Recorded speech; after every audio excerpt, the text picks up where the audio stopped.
Given price पे अगर हम यहाँ पे देखें, ये डिमांड और सप्लाई को देखें, तो डिमांड पॉइंट ये है और सप्लाई पॉइंट कौन सा ज्यादा है?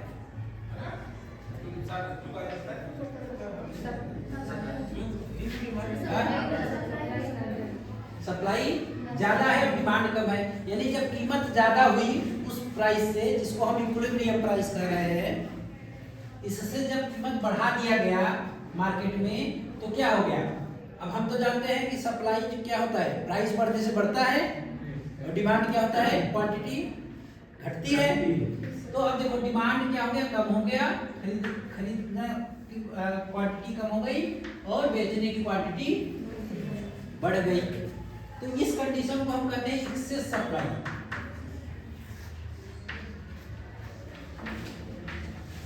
ये एक्सेस सप्लाई, बाजार में क्या हो गया, एक्सेस सप्लाई हो गया। यानी आज बाजार में उस प्राइस पर क्या हो रहा है, बेचने के लिए ज्यादा सामान उपलब्ध है और खरीदने वाले कम है। अब क्या होगा, अब जाओ बाजार में सामान खरीदने, बेचने वाले बहुत ज्यादा है और खरीदने वाले थोड़े से, तो क्या होगा, अब कैसे बिकेगा? एक ही कंडीशन में बिकेगा। अगर बेचने वाले को बेचना है तो उसे रेट घटाना होगा, रेट कम करेगा। ठीक। अब देखो हम लाभ डिमांड भी पढ़े हैं, लाभ सप्लाई भी पढ़े हैं। लाभ डिमांड क्या कहता है कि जैसे जैसे कीमत घटती है वैसे वैसे हाँ डिमांडेड क्वांटिटी क्या होता है, इंक्रीज होता है, एक्सटेंशन होता है। तो अब देखो हमने पढ़ा ना, अगर पढ़ा था कि हम उसी वस्तु की अगर कीमत घटती है तो डिमांड कर्व में क्या होता है, एक्सटेंशन होता है। एक्सटेंशन मतलब ये इस तरफ जाएगा, यानी ये बढ़ना हुआ। और जब प्राइस घटती है तो सप्लाई में क्या होता है, एक्सटेंशन की कंट्रैक्शन, सप्लाई में कंट्रैक्शन, यानी कि उसी कर्व पे मूवमेंट करेगा। लेकिन कंट्रैक्शन होना मतलब ये इस तरफ आना, यानी कंट्रैक्शन होना लेफ्ट साइड जाना, एक्सटेंशन होना राइट साइड जाना। ठीक।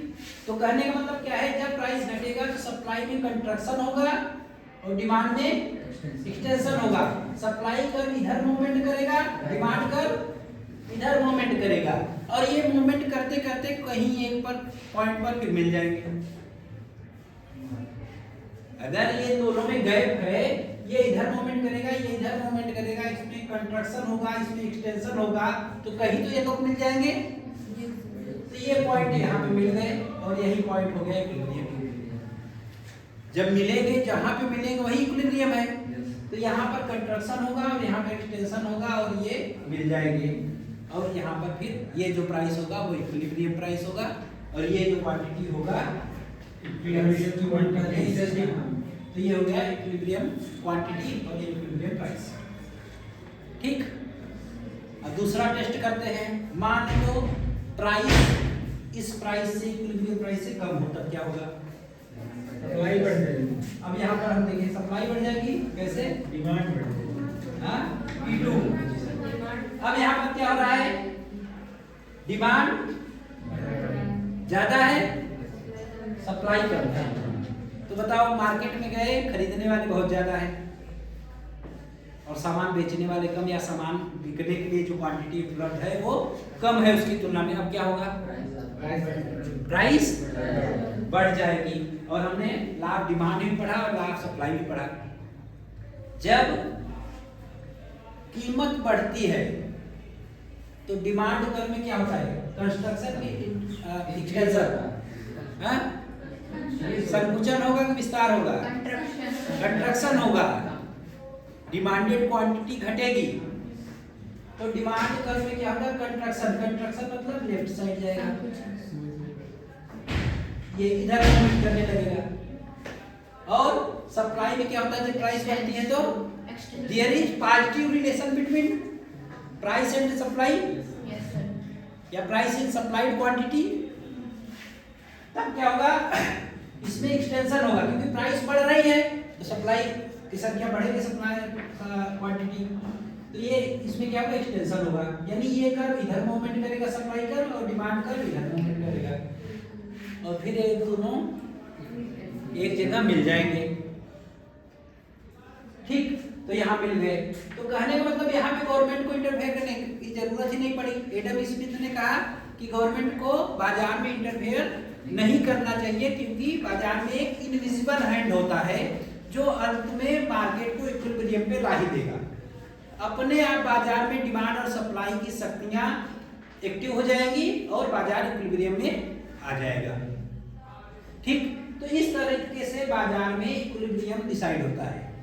किसी समय इक्विलिब्रियम प्राइस से कम प्राइस हो जाए या ज्यादा प्राइस हो जाए तो डिमांड और सप्लाई के जो लॉज हैं वो काम करने लगते हैं।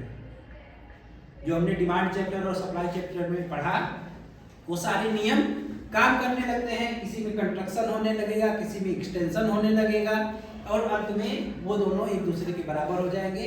और जहां पे बराबर होंगे वही प्राइस इक्विलिब्रियम प्राइस होगी और वही क्वांटिटी इक्विलिब्रियम क्वांटिटी होगी। इस तरह से बाजार में जो है इक्विलिब्रियम तय होता है। अब इसमें हमें कई तरह से प्रश्न पूछे जा सकते हैं।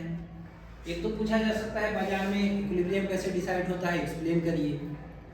या आपसे पूछ लेगा कि कोई कंडीशन, जैसे सपोज दैट यहाँ पे एक्सेस सप्लाई है तो यहाँ पे एक्सेस डिमांड की कंडीशन है,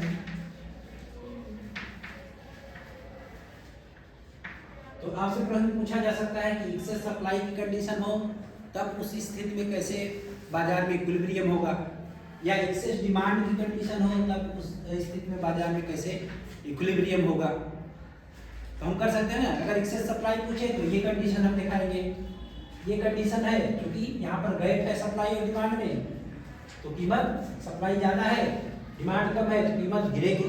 कीमत गिरने से सप्लाई कर्व में कंट्रक्शन होगा, डिमांड कर्व में एक्सटेंशन होगा और फिर वो एक दूसरे को कहीं पे काटेंगे, जहाँ काटेंगे वही इक्विलिब्रियम प्राइस हो जाएगी। इसी तरीके से हम एक्सेस डिमांड की कंडीशन में कर सकते हैं कि सप्लाई कम है डिमांड ज़्यादा है तो प्राइस बढ़ेगी, कीमतों के बढ़ने की प्रवृत्ति देखी जाएगी।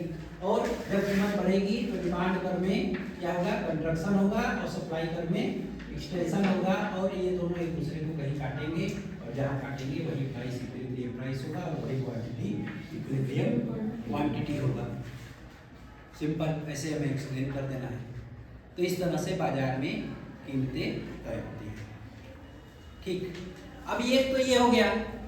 अब एक कंडीशन और भी इसमें होता है कि मान लो इक्विलिब्रियम पे है, कोई बाजार इक्विलिब्रियम पोजीशन पर है और किन्हीं कारणों से डिमांड या सप्लाई में कुछ परिवर्तन हो जा रहा है। किन्हीं कारणों से क्या, हमने डिमांड में पढ़ा कि डिटर्मिनेंट्स ऑफ डिमांड कौन कौन से कारक हैं, फैक्टर्स हैं जो कि डिमांड को डिटरमाइन करते हैं।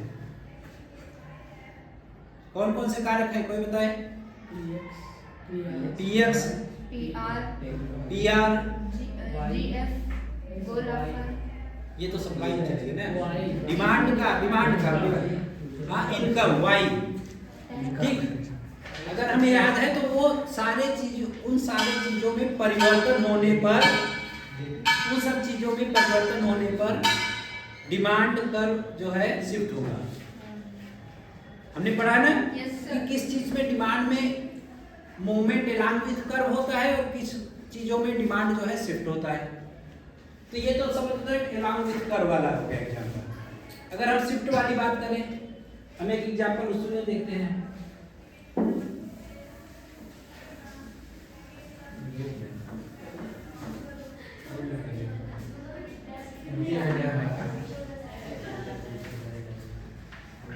ये डिमांड कर हो गया, ये सप्लाई कर हो गया, ये हमारा इक्विलिब्रियम प्राइस हो गया, ये हमारा इक्विलिब्रियम क्वांटिटी हो गया। ठीक, ये ओपन हो गया, ये वाई यहाँ पर प्राइस और यहाँ पे क्वांटिटी। अब देखो, अब एक तो होता है कि उसकी उसी वस्तु की सेम कमोडिटी की प्राइस के कारण जो है एक्सटेंशन या कंस्ट्रक्शन होता है। अब अदर थिंग्स में अगर हम देखें तो क्या होता है, प्राइस ऑफ रिलेटिव गुड्स, जिसमें डिमांड कर्व शिफ्ट होता है। Price of relative goods, income, ठीक, taste and preference, future expectation, ये सारी चीजें हैं। अब हम इनकम को लेते हैं। अगर सपोज दैट हम लेते हैं इनकम कि बाजार में इक्विलिब्रियम है, एक रेट पे चल रहा है बाजार। अब क्या है, चीजें किसी चीज की सेम रेट चल रही है। अब क्या हुआ कि कंज्यूमर की इनकम बढ़ गई, कंज्यूमर को कहीं से ज्यादा पैसा आ गया, उसके पास, उसके जेब में पैसा ज्यादा हो गया। अब क्या होगा, अब वो वही क्वांटिटी खरीदेगा कि पहले से ज्यादा सामान खरीदेगा? ज्यादा खरीदेगा। तो ज्यादा खरीदेगा जिससे हमने, इसका मतलब हुआ डिमांड में वृद्धि होगी, इंक्रीज इन डिमांड। तो यहाँ पे कंट्रक्शन नहीं या एक्सटेंशन नहीं होगा, यहाँ पर इंक्रीज और डिक्रीज फंक्शन काम करेगा। ठीक, तो अब इंक्रीज होना मतलब डिमांड कर राइट शिफ्ट हो जाना, डिक्रीज होना मतलब डिमांड कर लेफ्ट शिफ्ट हो रहा है। क्योंकि इनकम बढ़ी है, अगर घटी होती तो क्या होता, डिमांड कर लेफ्ट शिफ्ट हो जाता, क्योंकि डिमांड उनका उसका डिक्रीज हो जाता कंज्यूमर का। क्योंकि इनकम बढ़ी है, हम एग्जांपल ले रहे हैं कि इनकम बढ़ी है तो डिमांड उधर क्या हो जाएगा, राइट शिफ्ट। तो हम एक राइट शिफ्ट डिमांड कर खींचते हैं D1। ठीक, जबकि सप्लाई में कोई चेंज नहीं हुआ, सप्लाई में कोई चेंज नहीं हुआ, सिर्फ क्या हुआ, डिमांड बढ़ गया। और प्राइस में भी कोई चेंज नहीं हुआ, प्राइस पहले से जो था वही है। लेकिन अब इक्विलिब्रियम चेंज हो गया। क्यों चेंज हो गया, इक्विलिब्रियम तो वही होगा ना। अब यहाँ पर अगर हम देखें तो अब क्या है, सप्लाई यहीं पर है, जबकि हमारा डिमांड जो है ये हो गया। यहाँ सप्लाई है, यहाँ डिमांड है। सेम कौन सी कंडीशन आ गई, एक्सेस डिमांड की, डिमांड बढ़ गया। यहाँ पर कंडीशन आ गया एक्सेस डिमांड। हमने पिछले डायग्राम में जो देखा। अब यहाँ पर सप्लाई में कोई चीज, सप्लाई इस प्राइस पर यही है, लेकिन इस प्राइस पर डिमांड जो है ज्यादा हो गया। तो एक्सेस डिमांड कंडीशन में क्या होता है, मान लो बाजार में एक्सेस डिमांड हो गया तो क्या होगा, प्राइस बढ़ने लगेगी, क्योंकि अब खरीदने वाले ज्यादा है। प्राइस बढ़ने लगेगी, फिर वही काम शुरू हो जाएगा। प्राइस बढ़ेगी तो डिमांड कर्व में कंट्रक्शन आएगा, और सप्लाई कर्व में जो कि यहाँ पर है ये क्या हो जाएगा, एक्सटेंशन आएगा। सप्लाई में एक्सटेंशन और डिमांड में कंट्रक्शन आएगा, और फिर दोनों एक दूसरे को कहीं पर काटेंगे, और जहां पर काटेंगे वही होगा नया इक्विलिब्रियम।